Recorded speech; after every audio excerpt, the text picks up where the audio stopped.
Hello and welcome to IABM TV. Today I'm delighted to be joined by Howard Twine, Chief Product Officer at GB Labs. Howard, welcome to IABM TV. Hi. So thanks for joining us today, Howard. We're looking to get an overview of GB Labs Unify Hub. So looking at the technology and finding out how it can unify and collaborate remote production and workflow. So to start, can you give us a brief overview of what Unify Hub is? So Unify Hub is a bit like a Swiss Army penknife for today's media workflows.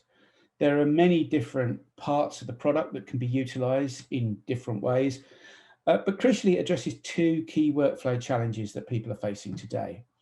The first is improving the user experience and performance from a cloud storage point of view. And the second is the old classic of how do you provide secure and robust remote access to your on-premise storage for those people that are working remotely. So I'll just cover the cloud storage aspect first. And from that point of view, Unify Hub accelerates the data from your cloud storage by caching it locally on a high-performance storage. Now, this is done on demand when specific files are needed.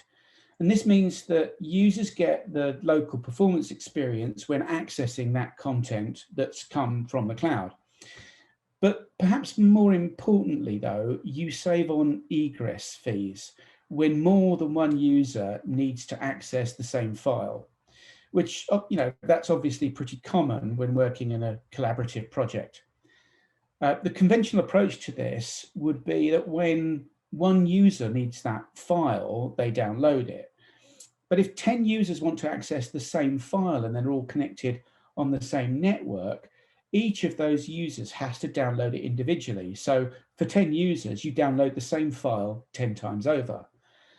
But with Unify Hub, as soon as the first person accesses that file, it's stored in our cloud cache.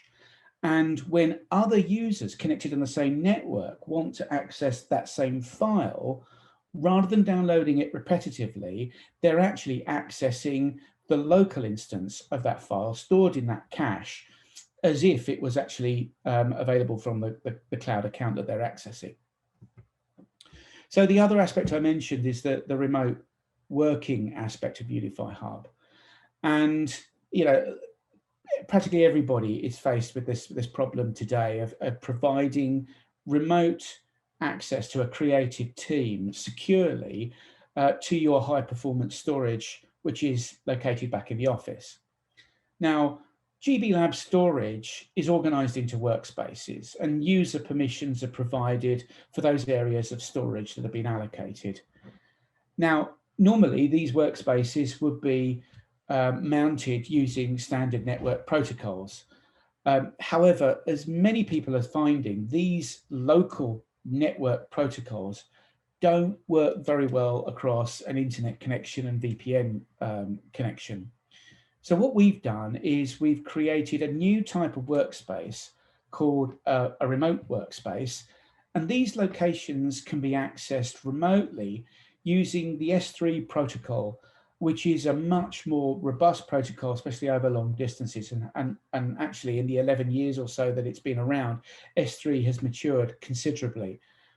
So users working remotely can use our Unify Connect client on their workstation. That would be installed on their workstation.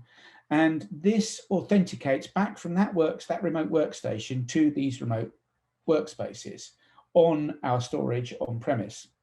But of course, that's only half the problem, because although you've now got a good, robust and secure connection, you still need to get access to your data.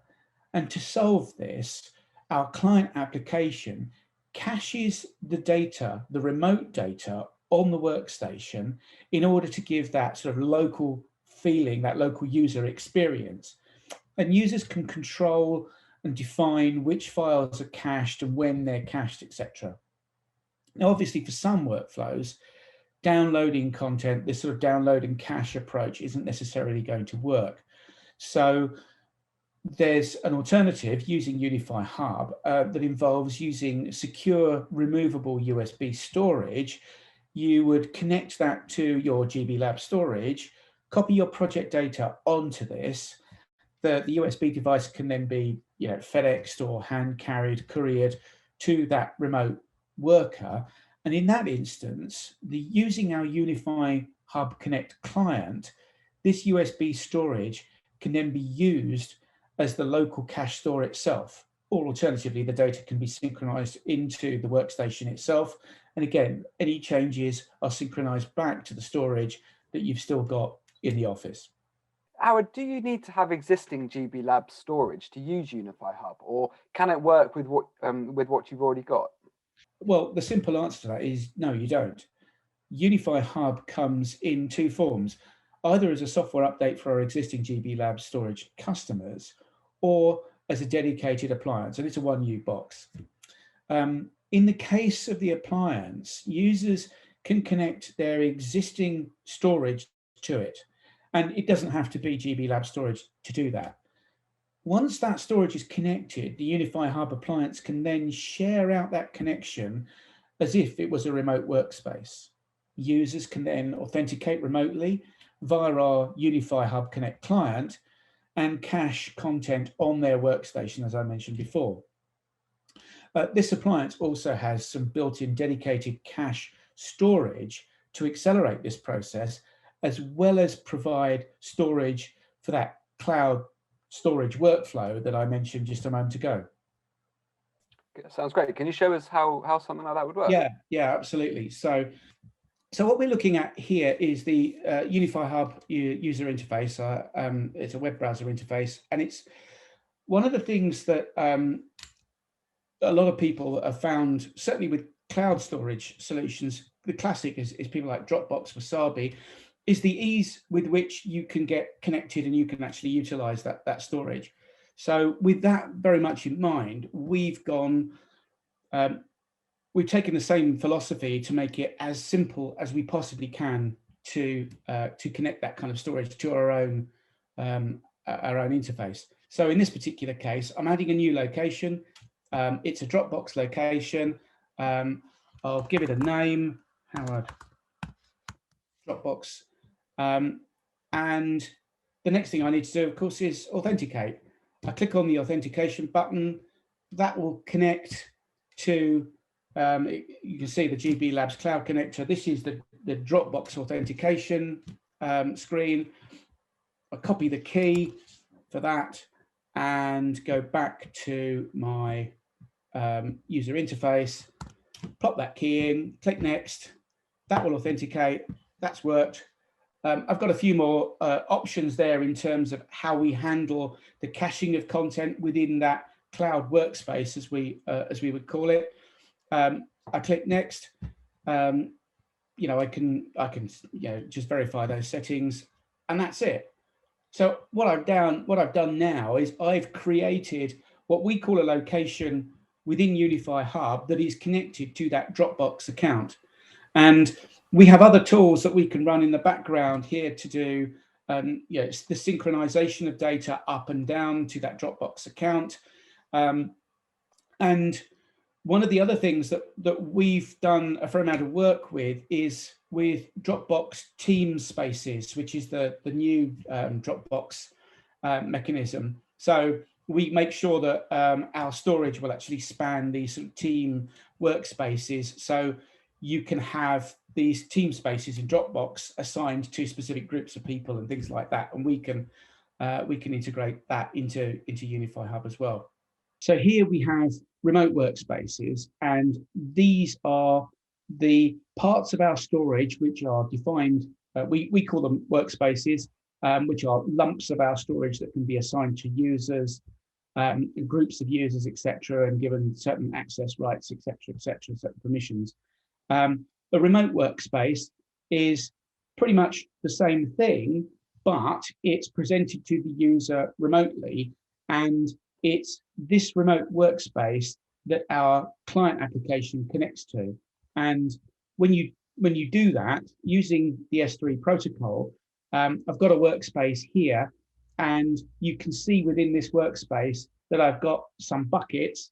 Those buckets are essentially folders within that workspace, and that's where my content would be organized. So it's really, really easy for people to arrange content into projects into folders and things like that. We've taken this to another level, actually, and we've created something called a virtual workspace, which actually enables people to do just that, to cherry pick content and folders from other locations kind of thing, roll it all up into a virtual workspace that doesn't actually occupy any additional storage.